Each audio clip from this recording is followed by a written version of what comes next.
到底用牙籤好唔好呢？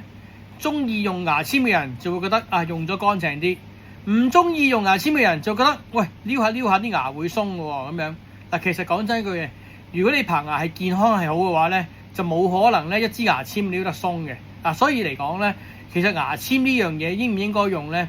其實就睇下你個牙罅闊窄啦。如果你牙罅係好窄嘅，當然你用啲幼身啲嘅牙籤。又或者如果你牙罅好闊嘅，咁可能呢，你真係用到啲粗啲牙籤都冇乜所謂。嗱，以前嚟講呢，牙籤呢係有多數都用植物做嘅。咁最我哋以前細個時候係用一啲軟木做嘅牙籤啦。但係咧通常嚟講好易折斷啦，有陣時折斷咗牙罅入邊都幾麻煩嘅。嗱，跟住後嚟咧就興用一啲竹做嘅牙籤啦。咁但係嚟講咧，而家咧就有一啲叫做塑膠做嘅牙籤。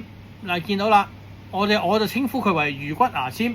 嗱，呢啲魚骨牙籤咧，除咗係比較幼細啲，適合一啲窄嘅牙罅之外咧，佢嗰啲魚骨嗰部分嚟講咧，一插入去咧就好容易拖到嘢食出嚟嘅。咁同埋放銀包比較方便啲啦。咁唯一一個唔好處咧，就係而家香港咧對於啲膠製品嘅售賣嚟講咧，就比較上冇咁流行啦。咁你可能要淘或者拼先至有啦。